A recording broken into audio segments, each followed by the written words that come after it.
Today we'll focus on selection intensity and cycle time. Let's start with selection intensity.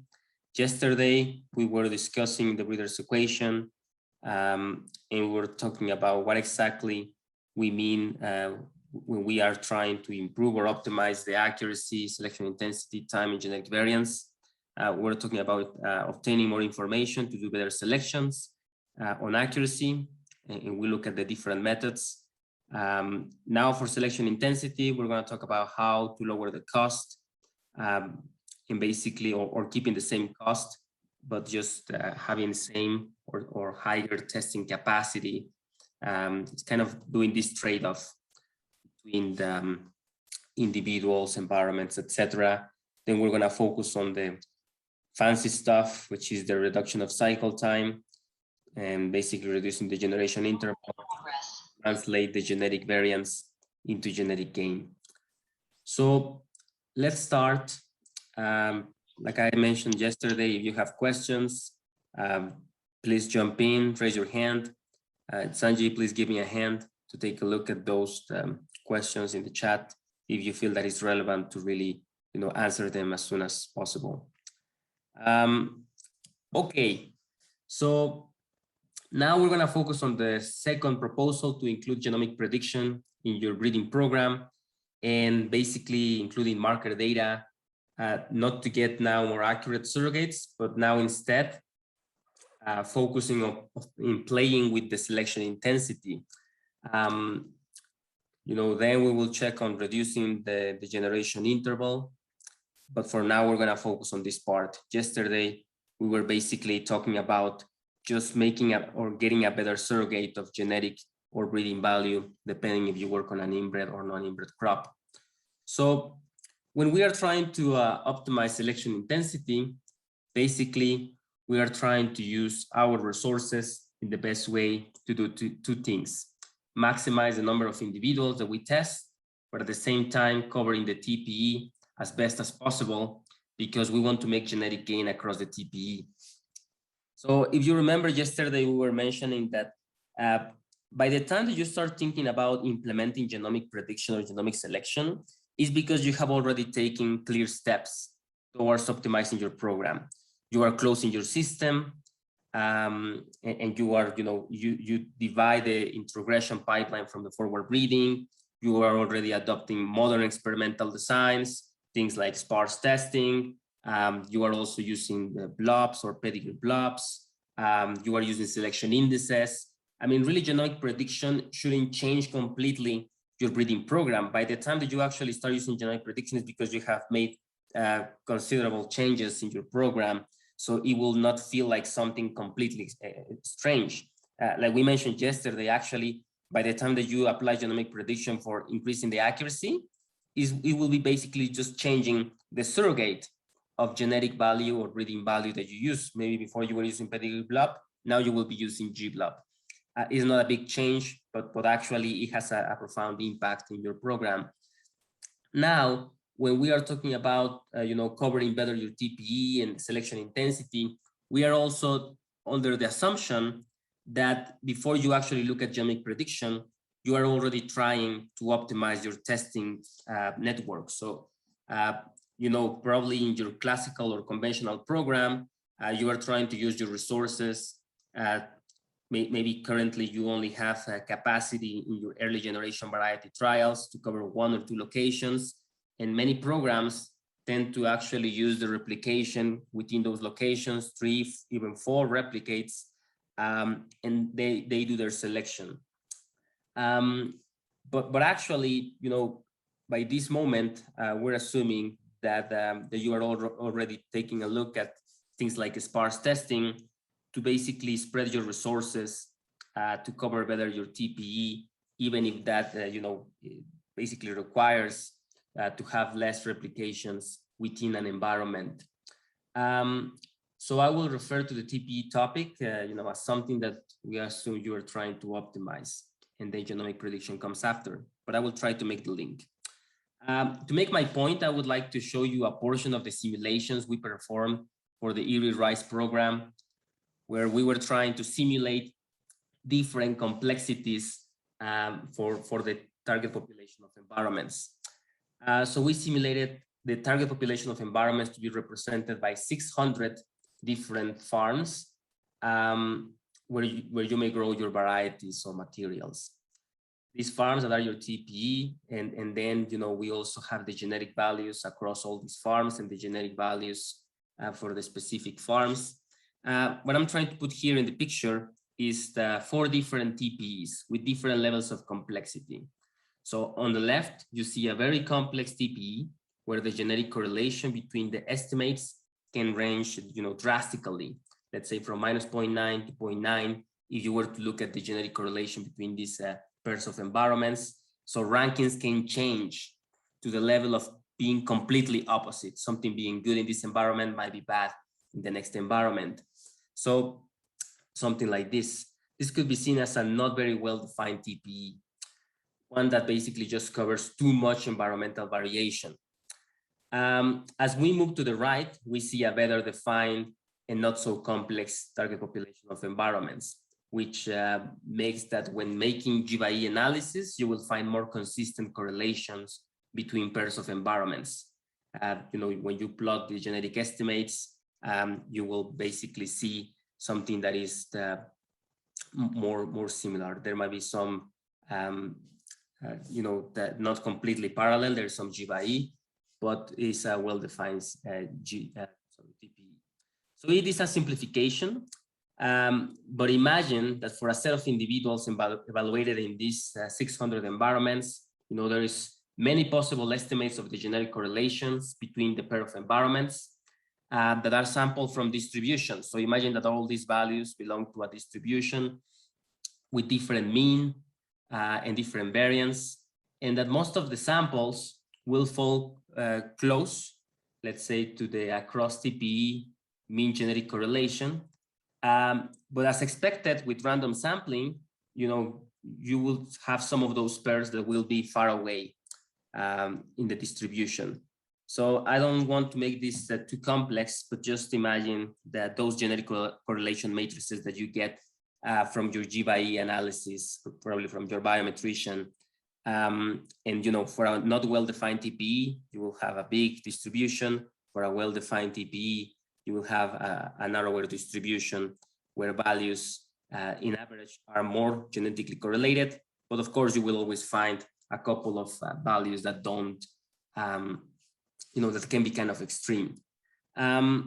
So, if you were to think on what is the average, let's say, genetic correlation, you will see something like this for a not well-defined TPE. And the more well-defined is the TPE, you will start to see something like this when you check at a pair of environments. So the correlation will not be 0. There will be a positive genetic correlation. So I hope that is more or less clear. I'm just going to show you the results of some of the simulations. So we simulated a program for the rice program, like I said, 300 materials that are going to be tested.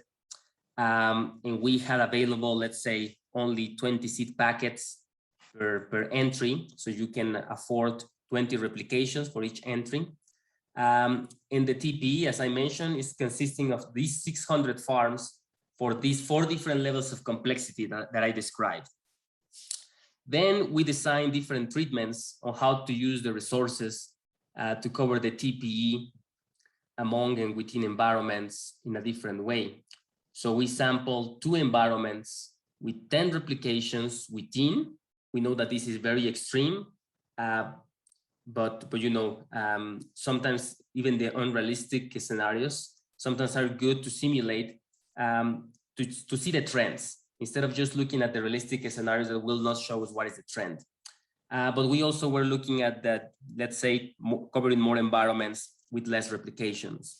So I will start with this idea of covering the TPE to introduce the genomic prediction, because like I said, it's like a second step. So if we look at the results, what we're trying to look is at the trade-off between within versus across environment. And let's look at the results now. And let's go step by step because there is a lot of information here. And probably I'm gonna stop after explaining this to see if there's any question.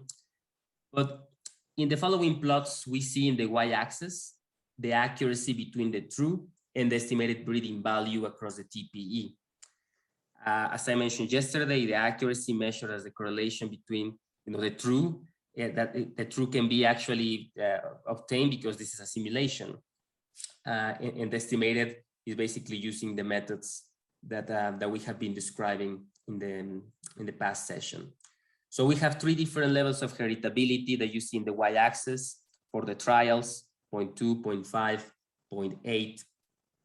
And the different colors in the box plots represent the different treatments that we were referring to in the past slides. So covering 2 environments with 10 reps versus, trading off the same resources, but now covering 10 environments. So we see the effect of the range of genetic correlations by having these different box plots or just plots in general. So let's go step by step. For the wide range of genetic correlations, you can see it here. You are sampling from a wide range of values. We said this is a not very well-defined TPE. Sometimes you can get this value that is the best entry, and in a different environment, it can be the worst entry. So with only a low or a small number of environments, you are probably sampling a lot of contradictory information. There is a huge range of G/E interaction there. It's really hard to actually approach the true genetic value across all those environments within your TPE with only a few samples, if they give you, different information every time that you're sampling. So the mean is actually not a good selection criterion for a TPE that is not well defined. So, the wide range of genetic correlation is basically telling us that even if you try to go to more environments, of course, you start to gain from actually sampling more environments instead of putting your resources in few environments with many reps. But you can see that for a not well-defined TPE, it's actually more difficult to get or extract the juice from covering the TPE. As you get into more narrow ranges of genetic correlation, all the sampled environments give you more similar information. For example, let's take a look at something like this. So the genetic value, it starts to become similar in the different environments. 2 environments with accurate genetic values, are highly representative of the TPE, and you can see how they start, to reach a plateau in some cases. But in general, what you can see is that for a more well-defined TPEs, if you start to invest your resources in covering more environments, you get more accuracy, and by getting more accuracy, you also get more response to selection. So most of the breeding programs are actually in these scenarios, the ones that we have observed, but of course there might be some exceptions. So one of the lessons from, if you were in a conventional program that wants to start using more modern experimental designs and methodologies like sparse testing, is that this is the basis for actually using sparse testing, that you can cover better your TPE, you can use your resources in a better way, and you can get more accuracy across the TPE, and you expect higher response to selection. And that really is consistent across different TPE complexities and also across different heritabilities within your field trials. So before I move into genomic prediction, I want to, kind of refresh for people better experimental designs and sparse testing. Yesterday we talked about P-reps and augmented designs, etc. And people were asking about, okay, how does this translate when we start to look at the G/E and multi-environmental information? So this is the assumption that you are already working in this direction, and now basically you want to bring the genomic prediction on top of it. One of the lessons that we were discussing yesterday, people were asking, oh, how is it possible that actually unreplicated designs can be as good as the augmented designs and very similar to P-reps? And we noticed that actually most of the advantage of the accuracy comes from using the genomic relationship matrix and also using spatial models that account for that variation that you see in the field. And now we are putting an additional layer. Like if you want to get not only accuracy within a field, but across the TPE, then you need to test and cover the TPE as much as possible. Just think at the, I guess, extrapolate ideas of within environment to across environments. So maybe let me, well, this is not exactly sparse testing, but it starts to, you know, put the foundations for sparse testing. The first lesson is we need to cover the TPE as much as possible because that will really pay off.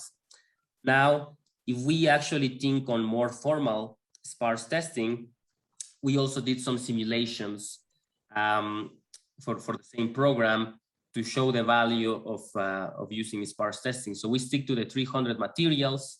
In this case, now we reduce the number of seed packets that were available. We said, okay, let's assume that there is only 12 seed packets available. The TPE, again, is represented by the 600 environments that with the same ranges of generic correlations that we were mentioning. And given the previous findings, we designed the following comparisons. So we wanted to compare, you know, the classical setting where the 12 seed packets maybe will be used to sample 6 environments with 2 reps, and other treatments that use sparse testing to cover more environments. For example, you could use your seed packets to now cover 12 environments where almost all the entries are being present in those 12 environments, but because we have P-rep designs, we need to use some of those seed packets to achieve the, let's say, the 5% replication. Not all the entries are present in each environment, but more or less all of them.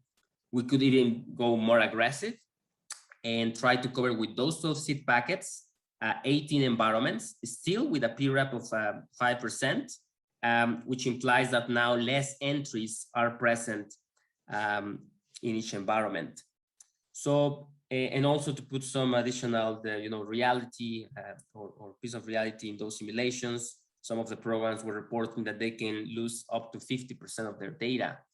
But that might be less relevant now. But anyways, let me go to the results. So you see similar plots as before. The y-axis is the accuracy between the true and the estimated breeding value. In the x-axis, again, you see different levels of heritability for the treatments that we are comparing, which are represented by the box plots. Now, please notice something here. If you increase the number of environments, as we mentioned, especially for the well-defined TPEs, I mean, we saw that for the not well-defined TPEs, you don't gain much on putting more environments because even there is so much contradictory information that that you make very little gain. But if we focus on the real or the reality in most of the programs, more or less well-defined TPEs, if you increase the number of environments, you gain in accuracy across the TPE, as we saw before in the previous simulation. Especially when the heritability is high, you can see that the jump starts to be more pronounced between moving, let's say, from 6 environments to 12 environments. But please notice that actually moving from 12 to 18 in this case is not making a big difference. Let me actually put my pointer. Moving from 12 to 18 environments is not making a big difference in this case, and it is because we are not using a genomic relationship matrix. This is where genomic prediction comes as one of the options to basically optimize your program, play with the selection intensity, increase the accuracy, et cetera, et cetera. So to be able to optimally exploit the sparse testing, we do not only need to move to, covering more environments, but you need to bring the genomic relationship matrix. Now, please take a look. You can see that sparse testing starts to provide more accuracy than the conventional approach only when you bring the genomic relationship matrix.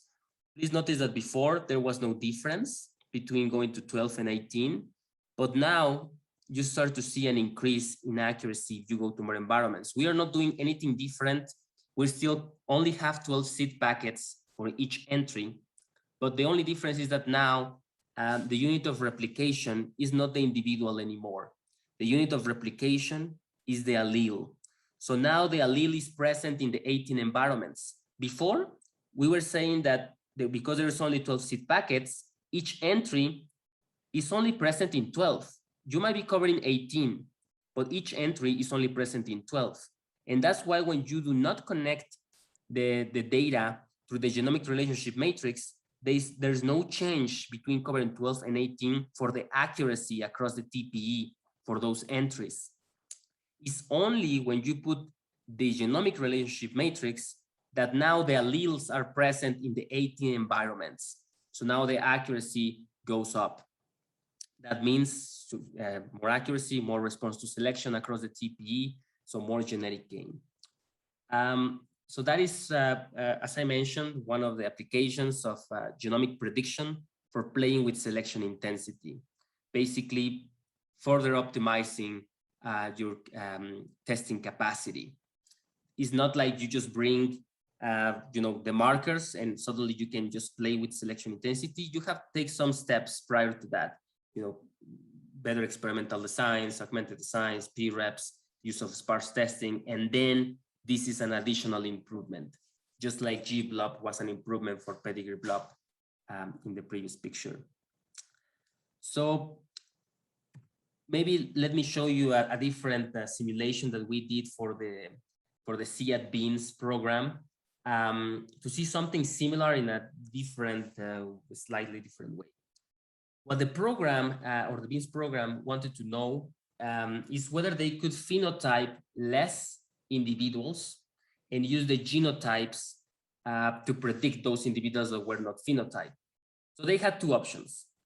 They could phenotype less individuals and reduce the cost and use the predictions to keep the intensity the same. That would be like, let's actually have a baseline, which is to phenotype the individuals as you do currently. You genotype them. This is the baseline, but you could, phenotype less individuals and still genotype all of them. So you can predict the rest of the individuals that you are not phenotyping. So somehow you are reducing the cost, but keeping the intensity the same. Or you could go the other direction. You could actually phenotype the same number of individuals and genotype more to predict additional individuals, and that way increase the intensity without the phenotyping as well. Of course, this increases the cost. This reduces the cost. This tries to keep the intensity the same. This tries to increase the intensity. Now let me explain what this plot is telling you, because again, there is a lot of information there, but it's very similar to the ones that we saw yesterday. It's actually the exact same, but looking at a different response. In the y-axis, you can see the accuracy, again, between the true and the estimated breeding value. And also we see the response to selection and the genetic variance. What we see in the different boxes within each of these plots is the number of individuals per cross. If you remember yesterday, we were talking about stage 1 material, 1,000 entries. So it could be 100 crosses with 10 individuals each cross. So it accounts for 1,000, or 20 crosses with 50 individuals in each cross. So it accounts for 1,000, at the level of PYT. Before there might be more individuals, but 1,000 individuals reaching the PYT. And that also measures at different levels of heritability in the trials. So what would happen? This is a genetic model of what would happen if you apply all these methods. All this is using G-blob to play with the intensity. The only thing that you are varying is whether, what is the strategy? Do you want to keep the same intensity but reduce cost, or you want to increase the intensity and slightly increase cost, not necessarily a lot. You're gonna see in all of the plots a green line that is basically the baseline. And what you want to achieve is basically the same than the baseline or better than the baseline in some of these treatments. It is interesting that basically if you phenotype less individuals, but you predict them, you can basically achieve almost the same level of accuracy.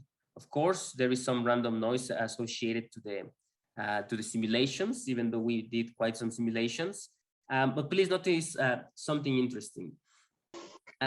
Let's focus for a minute, maybe in the scenario where you have 20 individuals per cross. So let's say this is 50 crosses with 20 individuals each. And in the case of, phenotyping less is kind of line here. And if you phenotype 75% is the next line, is the one here that is kind of brown. And in general, of course, if you phenotype more, you can get to the baseline. But please notice that basically you can reduce the cost of phenotyping by half and still be very close to the accuracy. So 0.9, like almost 90% of the accuracy that you would get if you phenotype all of them. Of course, that changes depending on the structure of the family. I mean, if you have very few individuals for the families, you can see that actually that can break, especially at low levels of heritability. So if you have low levels of heritability and you have small family sizes in the yield trials, you cannot expect, the G-blob or the genomic relationship matrix to make all the magic. You really need to have certain family structure, family size, to really take advantage of it. So basically the lesson that we got from working with the CETBINS program is that maybe they can reduce their phenotyping when they are ready to apply genomic prediction for selection intensity. But they need to ensure that they have certain family size to be able to extract the juice from this method. When I'm referring to individuals, I'm referring to lines. So just imagine like a standard program that has a nursery, and then from the nursery, you select some individuals and you start, if you use the single seed descent method, you might be deriving some lines from these individuals. If you are thinking, but this also applies, let's say, to the clonally propagated crops where you are not deriving lines, where you, from the nursery, you start propagating those individuals to basically apply some selection. And when you get to the first stage of yield trials, you have certain structure. Several families have been discarded, several individuals per family have been discarded. So we selected these family sizes because actually these adjust very often to the sizes that the CG programs have when they reach stage 1. Most of them, they have a certain number of individuals per family, although there is some exceptions where some of them may have even less than 10. Something that comes to my mind is, for example, the wheat program. In some of the numbers that they presented, most of the families, when they reach stage 1, they have less than 10 individuals. So that makes it a bit risky to try to use genomic prediction for playing with intensity, something to consider. But for most of the programs, they were in the numbers of 20 or 30 individuals. But we're talking here about lines or clones or families. We're not doing single plant selection. And the multi-location testing is being done on these lines, clones, or families after they've reached the level of fixation when you would normally undertake that type of testing. Yeah, yesterday we focused a little bit more on the predictions on single plants when we were referring to some of the clonally propagated crops. But here they were talking about when you already have reached this stage 1 of yield testing. So you have enough material to propagate it, go to multiple environments, have multiple reps, you have you already went through a certain selection steps. Let me go then to the fancy stuff, using genomic prediction to reduce cycle time.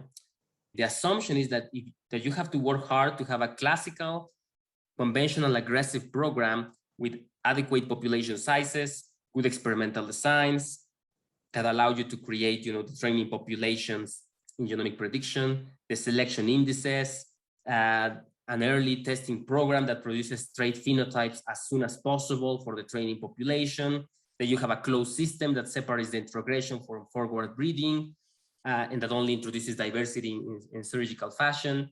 And then you may want to go into, adopting genomic prediction for accuracy, then for intensity, and now we will focus on cycle time. So what genomic prediction for reducing the cycle time is about is let's take your conventional program that uses phenotypes let's say here in the stage 1, stage 2, stage 3 of yield trials, and genotypes. So you have phenotypes and genotypes here. Well, you can only have phenotypes for the conventional program, and you use that information to select parents. And then you recycle some of those materials to start a new cycle of recurrent selection. When you want to move into a genomic selection program to reduce cycle time, so the third variant that I'm talking now, basically you would take all the information that you generate from those, let's say stage 1, stage 2, stage 3, stage 4, all those phenotypes, and you would need to get genotypes for those individuals to form a training population. This needs to be your training population, the same breeding program. You cannot just, bring material from the German plasma bank and try to build a training population. You need to use the material that your program is producing. Now, you don't need to wait basically to generate the phenotypes to select parents. So basically you are decoupling the phenotyping part from the selection of parents. Before, you needed the phenotype to select parents. Now, when you have a training population, you can use it to predict individuals even at the nursery stage or as early as you want, and take the decision of selecting parents using those traits that are being predicted, to put it in an index, and then you can select those parents really, really fast. That is what the genomic selection for reducing cycle time is about. Of course, that brings some complexity, and that's where most of the systems that want to use genomic selection can break if you don't have, if you are not planning this properly. Like I said, you need a closed system that is very well structured, and we're going to look also at things of training population sizes, marker densities. But in general, the most important part is that you have a closed system so you can keep the accuracy of those models relatively accurate. Because if you think about it, the material that is being used for training the model is kind of is related to the material that you will predict, but is not as related as the cases that we were mentioning before. Before we were saying you predict something that you already observed, or you predict something that you have not observed, but that you have full sieves there, that you have a strong relationship with those individuals. But now the relationship is weaker because you're going to predict individuals that basically you're going to predict haplotypes that you have not observed. You don't have any full sieve for the individuals that you want to predict. You only have previous generation data. So when we're talking about a closed system, is that we are asking the programs to stop using in their crossing block material that is not generated in the recurrent selection system. What we have observed is that many programs can bring up to 50% of their parents that form the crossing block from completely external sources. It might be like I said, the bank. It might be some programs that they have some relationship with. It might be just some old material that was somehow stored for a long time, or just some old lines that they feel that is actually kind of relevant to put in the crossing block. So that is an open system that basically you are not controlling and using only material that comes from the recurrent selection strategy. So that actually affects a lot the success of genomic prediction models, because what you're trying to do with genomic prediction, as we mentioned, is to predict haplotypes, marker effects. But if you try to basically build a training model with, let's say, materials A, B, and C, and those are not related to D, E, and F, then your prediction is going to be very poor. And that is in the literature. I mean, you can go and look. I mean, programs that have tried to predict, let's say, material in the German plasma bank or the gene banks, and basically they fail miserably because there is no clear relationships. So to ensure that the genomic prediction works, you need to close the system. You need to ensure that the crossing block is formed only by individuals that come from your recurrent selection program. So you keep the structure, 100% of them. Of course, we know that you have to introgress new traits, but that's why we're saying you have to split the trait introgression pipeline from the forward breeding. The trait introgression pipeline, maybe can take some of your most elite materials and cross them against some of those new materials that you want to bring some traits from.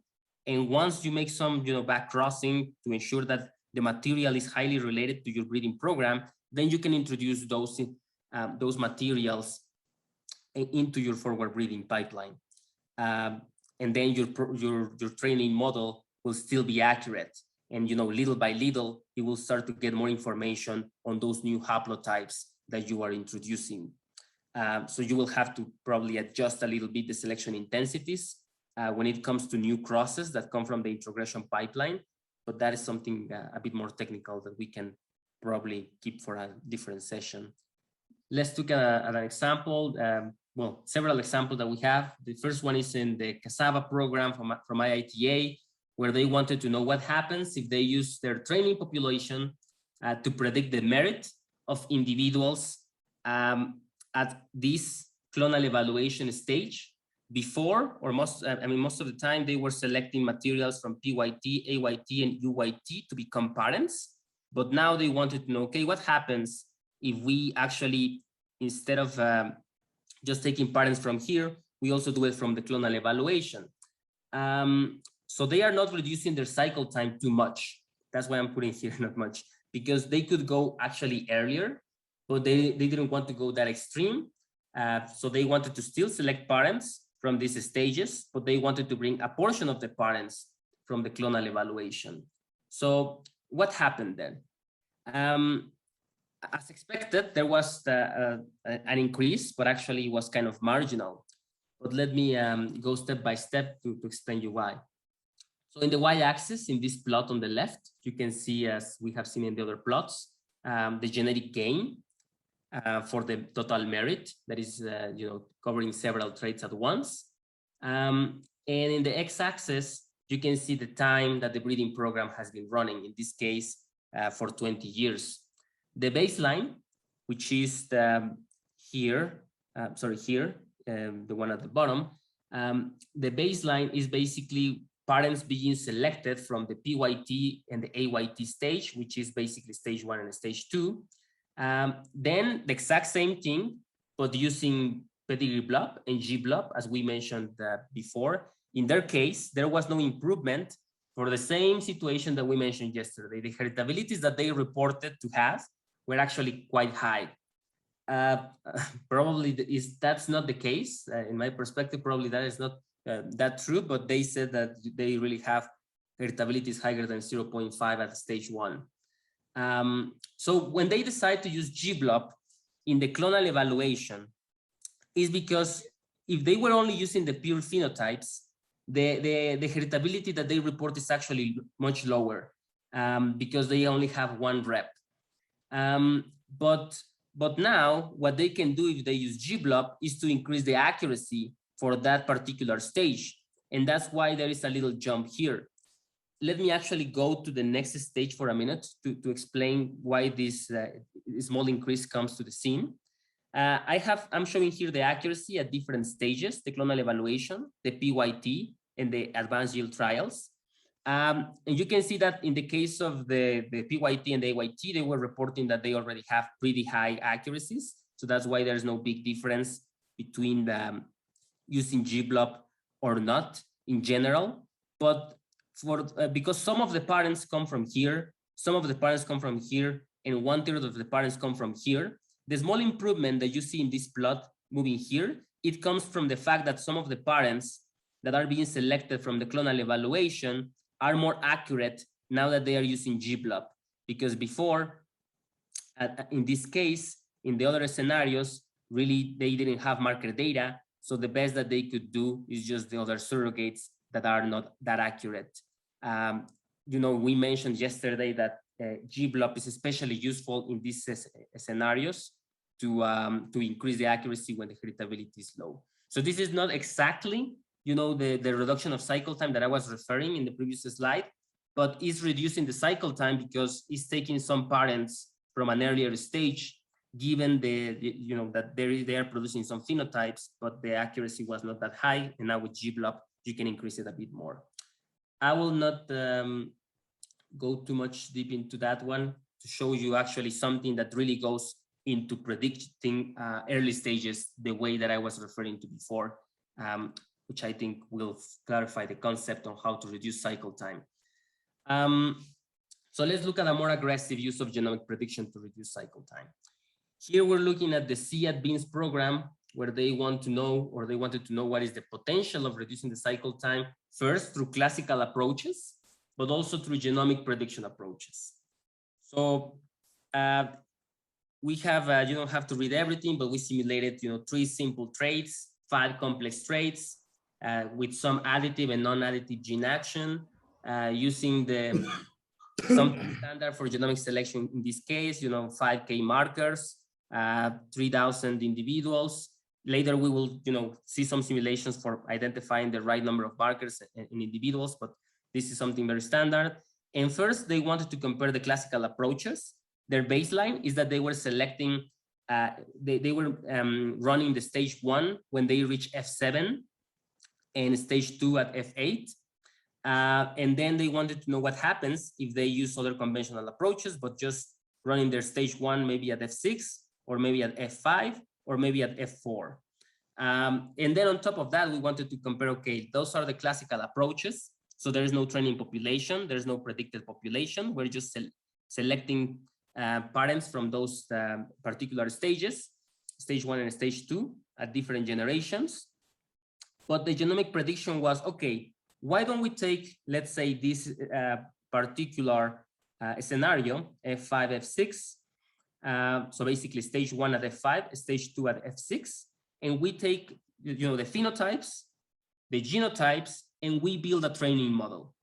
And now we will start to use that training model to predict the nurseries, the F2s, and they will become later F1s, because, when you start to select parents that are heterozygous, basically then later an F2 by an F2, well, you can always call them still an F2, but basically you will use this training model to predict as early as possible, to select parents immediately, and move as fast as you can. What happens? So let's go again, let's focus on the image on the left first. This is showing only the classical approaches that we were comparing. So the standard that they were using at stage 1 is F7, F8. It's actually here in blue.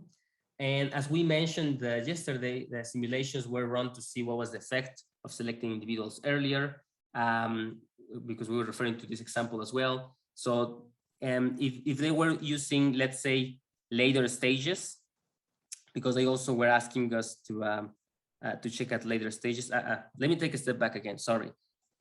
Their standard, actually their baseline was this one, because they were using no family selection. So F7, F8, no family selection. Then if you remember yesterday, we said we proposed to use family selection. They made a big jump, it's still F7, F8. But if they could go through an earlier generation, it turned out that the best one to use, it was to use F5. So basically run their stage 1 just with using F5s. You can see that the first jump comes from a family selection. The second jump comes from basically running the program faster. It's enough with having the F5s in stage 1 to achieve the gains. But then in the figure on the right, you can see what happens when you compare the current with no family selection versus the best conventional approach. So using family selection and stage 1 at F5 to at F6, and now comparing it with the genomic prediction scenario. So basically using the information from the F5, F6, so from this conventional program, the genotypes and phenotypes that are producing, and then predicting in the nursery and selecting immediately those individuals in the nursery to become parents. And you can see that there is a massive increase, at least at the year, here probably is the maximum, approximately here, you can see that the gain is just massively different to the current and even to the most aggressive conventional approach. but you can also see that you are reaching some sort of plateau here. Probably you were wondering why. We were also wondering the exact same thing. So when we look at the trait by trait, because we were looking here at the total merit, the selection index, but we could also take at the same take a look at the same picture, but trait by trait. I told you that we were simulating 3 simple traits and 5 complex traits, and the first 3 traits are the simple traits. The next 5 traits are the complex. Here you can see the genetic gain as we were seeing before here, but now for traits, and the genetic variance also at the different traits. And what you can see is that actually for the simple traits is where the problem is coming. It's like we are going to drift, or we are just reaching the plateau too quickly. But for the complex traits, actually the genomic prediction is doing pretty good. And also you can see that the genetic variance is getting depleted and we are not reaching the maximum. So we were wondering, okay, why this is happening? So we came up with some solutions. For example, to basically fix the issue, we came up with using optimal contribution could be one of the solutions. So instead of reaching the plateau like in the red, optimal contribution will help us to keep increasing step by step. Optimal contribution is about weighting the genetic variance and the performance.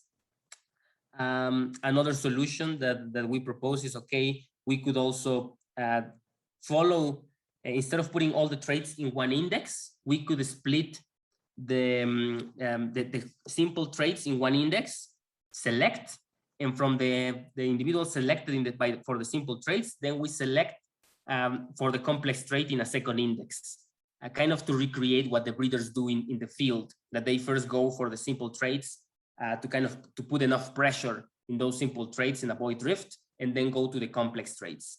And that also made a big fix.